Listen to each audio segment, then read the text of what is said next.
Who gon' take it there? Who gon' take it there? Who gon' take it there? Who gon' take it there? Electricity, electricity, electricity, electricity.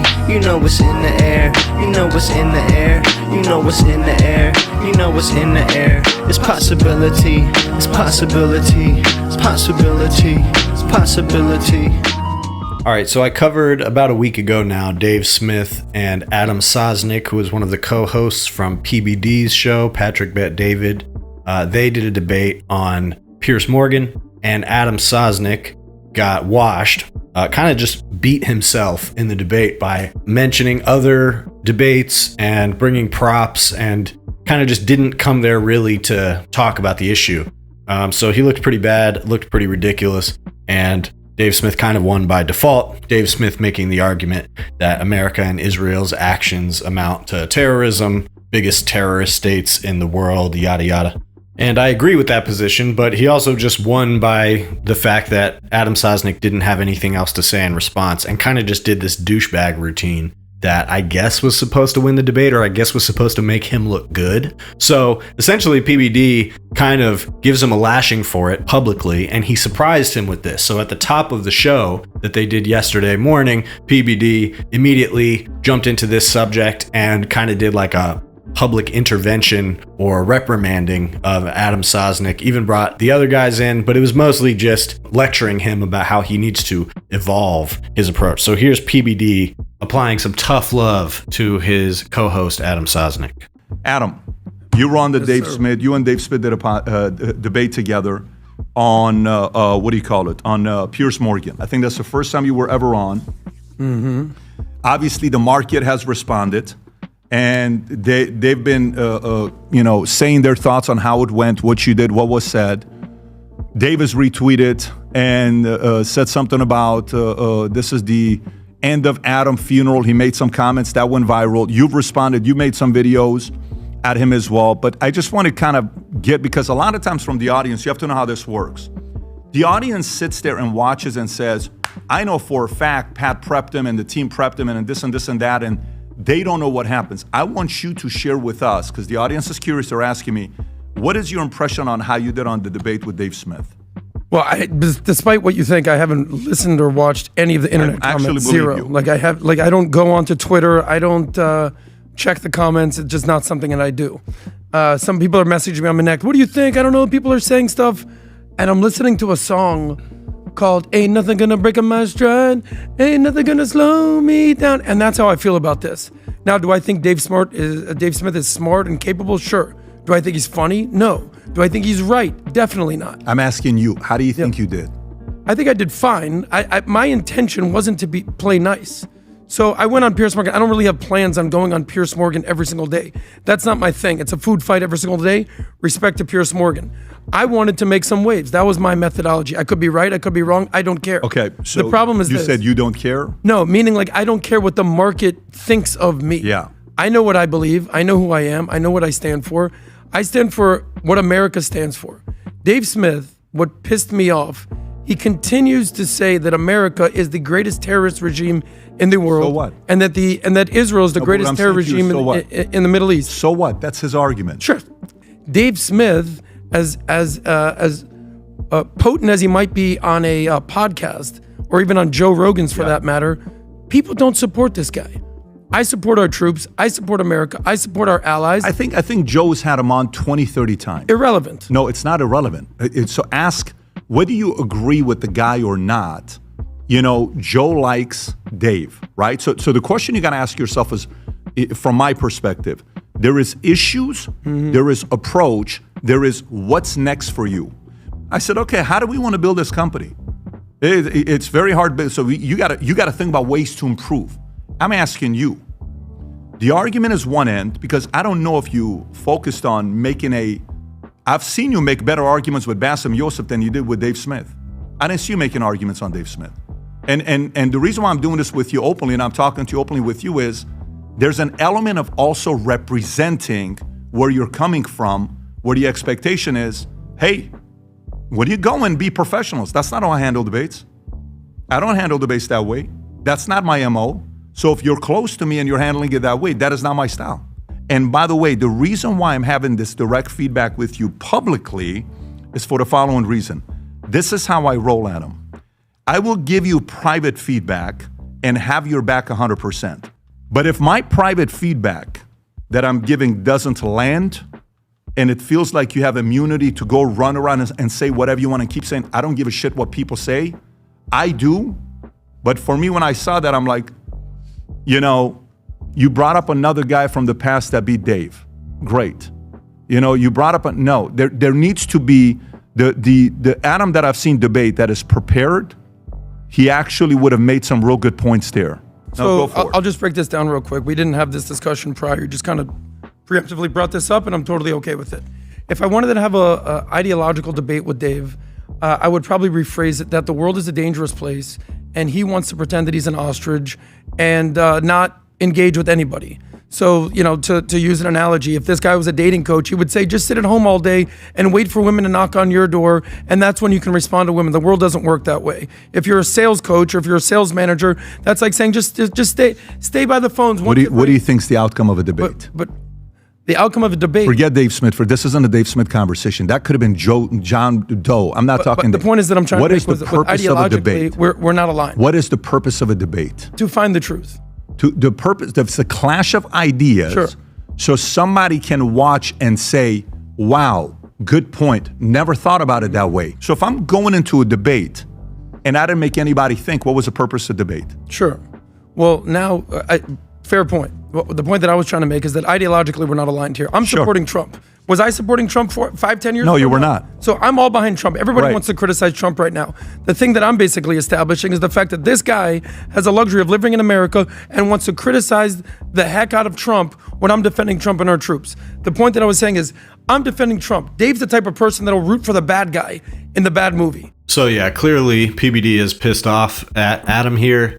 He feels like Adam made him look bad. Adam made himself look bad, which reflects badly on the company. It reflects badly on him as his boss. I've actually seen him do this. I've made a couple videos now about PBD reprimanding Sosnick in public like this. He seems to feel this is necessary to do to him because of Adam's ego. And as he says here, that he tries to talk about this stuff to him behind closed doors and he doesn't listen. So he had to surprise him and hit him with this ambush, making him talk about this debate. He at first talks about it, gets very defensive, and then PBD is immediately just like, but how do you think it went? And tries to get to the bottom of why Adam Sosnick did it the way he did, but really he's not trying to hear too much from him. He's just he gives him this long lecture about how to present himself, but he's also making it clear, like, I don't like the way you made me look. That's not my style. Which I think is interesting because honestly, PBD, while he is respectful and, I've seen him have some decent debates, in his approach, his bluntness, his sort of brutishness, he's not that much more composed than Adam Sosnick. I can see him pulling similar stunts to the one that Adam Sosnick pulled on Piers Morgan. In fact, I'll even defend him a little bit and say that probably the reason he came up with this weird prop thing to try to psychologically win the debate rather than presenting any information is because of this PBD environment. And you can see the way they all talk. They all kind of have these euphemisms and everything is like a metaphor and salesmanship. And they're trying to put everything in terms of coaching or life advice. And that's clearly the type of environment that PBD has purposely created. It's what he wants them to do. And he also wants to mold these guys. He wants them to listen to him about how they should present themselves, which I find interesting. And you've seen this before when I've covered it with Sosnick, that he respects that this is the boss. He doesn't have any room to feel any type of way that PBD is doing this to him, even though it is kind of an ambush. And honestly, it's an embarrassing thing to do. It's a weird thing to do to your employee. There's some macho-ness involved. But clearly, Sosnick feels like he has to be okay with this. Well, I have no problem with it. You didn't tell me you were going to bring this up, and I'm totally okay with that. That's the type of environment this is. PBD says that I've coached Vinny, and I've coached, what's the other guy's name? Tom. And, basically saying that Adam is less open to coaching. Adam does this douchebag thing. He's running around in clubs or something. I don't know what he's got going on, but there's a cockiness that exudes from him. as well as him having these terrible instincts of showmanship, where he wants to do like memorable stunts and moments, like when he threw a tampon at Anna Kasparian on her take, or this like fake memo that he brought to the debate with Dave Smith. It's just kind of odd behavior and comes off very strange. And Vinny even defends him in saying that he was not, in fact, on cocaine in this debate, which apparently some people accused him of. He did seem a little manic, but said that, when you do these debates, you got to be like in the back of a van and it's uncomfortable and it's hot, which I buy that. But Adam really gets to the bottom of it when he says, look, I'm the guy defending Trump, and Dave is the guy who is saying bad things about Trump. And that's really all this is. That's all this is. And that's actually why Adam did such a bad job. And, I mentioned at the time that it's a little bit of auditioning, right? Because Trump selects people, even people like Pete Hegseth, who is now taking us to war in Iran. He selects them based on the things that they say about him on television. And so, Adam Sosnick doing this performance is kind of more auditioning for the Trump crowd than it is playing to any debate audience. And so clearly that's the direction that he wants to go. Politically, he wants to defend Trump consistently no matter what. And that's why he didn't feel the need to present any argument there.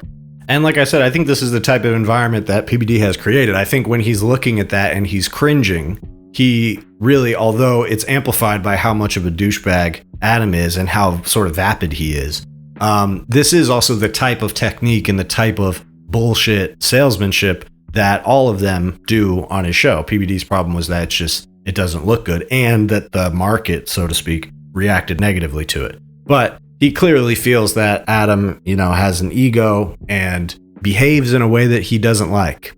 So when he says that these other guys are coachable, more open to coaching, he means that he's talked to them about their behavior, the way that they present themselves, and they've shaped it up a little bit. Whereas Sosnick has not taken his advice, which leads to these like public lashings. So he also mentions that Dave Smith has been on Rogan a bunch of times and is essentially saying like, this is opportunity that you're leaving on the table. By presenting yourself so badly, you've made us look bad to a large audience of people, including an audience of people like Joe Rogan, who might see that debate and think that you look like an asshole. And clearly that's something that PBD cares about himself, but also is saying to Adam, like, this is about your future. Like, what's next for you if you're making yourself look like a dumbass in front of people that are important in this space? But that's the thing, is that I think Adam genuinely does have an audience for what he did in that Piers Morgan debate, which is, the Trump people who are always on the lookout for someone who's going to defend Trump no matter what. And as Trump went out last night and announced to the world, this war is going to go on, at least for a little while, maybe for a long time. People were wondering, is this going to be him backing off of the war? Is this going to be him escalating? Kind of somewhere in the middle. Essentially him saying that it's going to go on for longer, and that apparently, the leadership of Iran is so much more open to negotiation now because they're more reasonable, because we've bombed our way through all the unreasonable people. My understanding is that that's not quite the layout of the situation, but it's hard to know for sure. And essentially, Trump is saying that this is going to last at least a few more weeks. So that kind of sounds like the timeline being expanded indefinitely.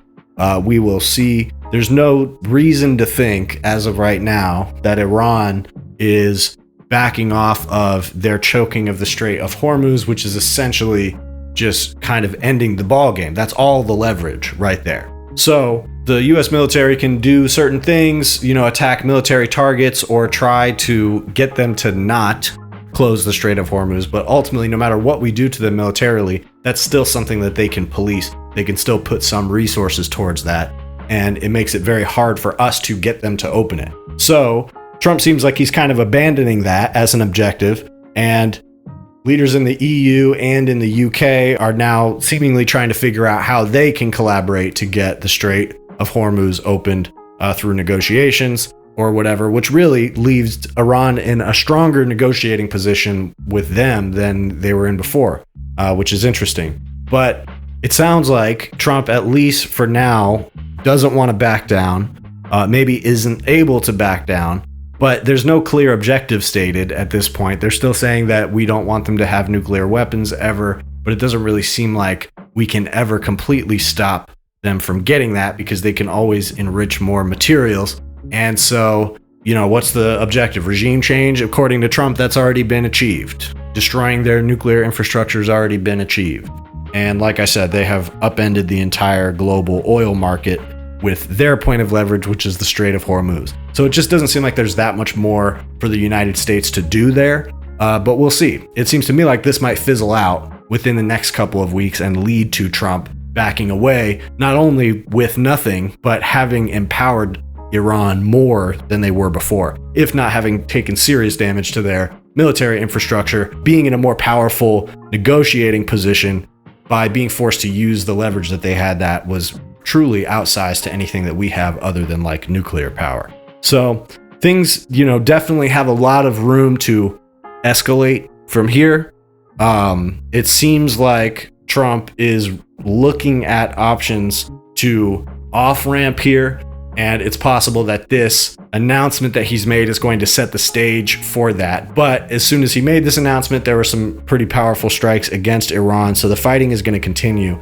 And if things keep going in a way that make it impossible for the US to get out of there, even with, the few specialized troops that we've sent there so far, there could be any number of reasons for us to continue engaging, especially if, like it has in this Strait of Hormuz situation, the ability of Iran to find ways to exact leverage against us remains out of our control. Then that's basically just going to continue to create problems that the United States is going to have to scramble to cover. So we'll see. There's definitely more destruction to come. And as all of this goes on, it doesn't matter what happens, because the salesman types and the Sosnicks of the world, they know their job right now is to defend and back the president no matter what. And that's explicitly what Adam is saying here. And that's his only logic in this moment. Because regardless of what happens with Iran, regardless of where any of this goes, he's betting on the fact that by siding with Trump, somebody is going to take care of him and he'll be okay. At the end of the day, he'll have opportunity available to him, and Trump will appreciate his pushing his line of propaganda, because that's how Trump operates. He's very particular and individual with that. He notices when people are pushing for him, and he actively promotes them, sometimes puts them in very powerful positions. So I think that's what Adam's angling for here. I think he's a little bit megalomaniacal. I think PBD sees that in him, recognizes that he does not have the sauce, and is making himself look like an idiot. But that has never stopped someone like Pete Hegseth from ascending to the highest levels of government. So Adam, if you're listening, I believe in you. Don't listen to PBD. I think you can do it. Keep doing exactly what you're doing. Israel owns both parties, hundreds of thousands innocent lives are ended. And what's interesting to me is how many people can see that and get that through their heads. It's kind of amazing. A couple years ago, if you would have asked me what I had thought that this many people would see the side of the Palestinians, I would have thought there's no chance.